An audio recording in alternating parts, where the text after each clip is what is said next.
এরকম কুল গাছ যদি একটা বাড়ি থেকে কিনি আর মার্কেট থেকে কিনে খাওয়া নিবে, তার জন্য যে না একটু জায়গা ফাঁকা থাকবে এরকম একটা গাছ দেখে লাগিয়ে দেবে। বিশেষ কোনো জাত দেখে লাভ নেই, ভালো একটা জাত নিয়ে হবে। অনেক রকম যে তাইওয়ান পিঙ্ক, তাইওয়ান রোজ এবং গোল্ডেন ওয়াটার অনেক নাম আছে, বা তুই বাউকুলও লাগবে পারিস, এরকম হচ্ছে। জাস্ট একটা মাটি ভালো করে চুজ করার পরে যে জায়গাটা লাগাবো একটু ভালো করে যেন আর কি মাটিটা নরম বা ঝুরঝুরে হয়।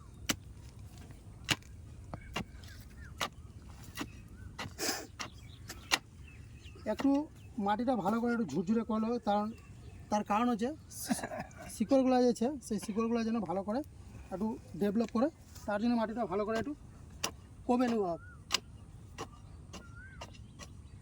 এ জাস্ট গাছটা আর কি মিডিল বরাবর খালি বসে দিল।